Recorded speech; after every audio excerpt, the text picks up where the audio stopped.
अस्सलामु अलैकुम आज त्रावो अस गोगजी हाकस सहित रुवांगन तो बनावोस अख मजेदार सुन यह गोगजी हाक तो रुवांगन सुन छु वारिया मजेदार गसान तो बनावनस मज वारिया सहल आसान पक्यो करो शुरू मेन्यू प्रेशर कुकर बन थो मे गैसस पे तो अत मज त्रो मे फल तिल त्रे मे तिलस जिक्रेंड फल तिल करो अस गर्म मे कड़ पन्ने वाड़ मज कशिर रुवांगन तो यम टिप मे मतलब यमन कोड़ मे सोरे ब्योल नेबर तो तिल गरम गसित त्रो अम रुवांगन ये तिलस मजे बे त्रोस नुन चमचा अख लकट हूँ पे थोस ढखन कर दिमो दम तो 2-4 मिनट गसित तुलो ढखन थोद यम रुवांगन वन सेनेमित तो अत दिमो ये चमच सद दब दब लगातार दब दब दिन सत बे खलन दिन सत गसन यम रुवांगन मिहीन मतलब यमन बने असल पेस्ट अस हेको यह पेस्ट येतन मिक्सर ग्राइंडरस मज बनत मगर यिथ कन गसान मजेदार तो अमि पत तैयार गसित त्रो अस गोगजी हाक तस पन्ने वाड़ हुंद अगर तह वंदस मज आसन गोगजी खेने गस थवन यह गोगजी ब्योल वयत येल ते गोगजी हाक सीजन आसि गोगजी हाक गस कड़ुन पत टमाटरन सहित रनुन वारिया मजेदार गसान गोगजी हाक बाजरे ते कुन तो हेकियो यह बाजरे ते अनित दिमो ये 1-2 मिनटन खलन गोनत अत नेर ओर एक्स्ट्रा आब यह गोगजी हाक मे गरम आबस मज गोनत असल पे छुलमुत तो हेकियो येतन यत फकर दित मे दुत फकर के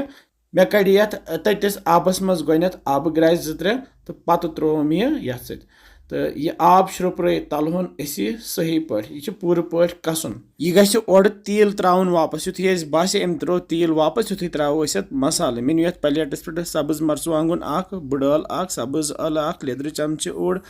नून मर्चवांगन पाउडर चमचे अख बदान पाउडर चमचे अख दानवल पाउडर चमचे ओड़ तो यह सोरे मसाल त्राव ये सती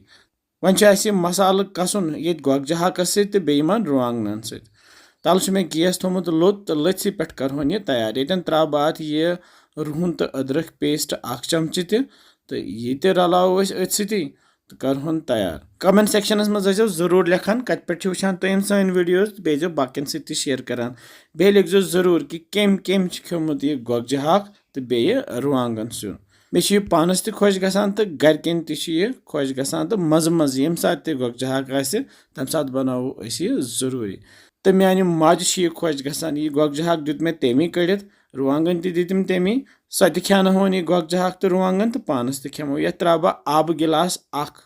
तो लागन बह रलावन ज़्यादा आब त्रावस न तो यह आब श्रोप्रावन अमे बापत थो मे पे यह ढक्कन बंद कर दिमो स्टीम यूत काल ये 4-5 सीटी नेरन 4-5 सीटी लगती खोलो ढक्कन तो खेमो गर्मा गर्म ततिस बतस सत वमेद तह सारे यह पसंद बिहु रबस हवाल।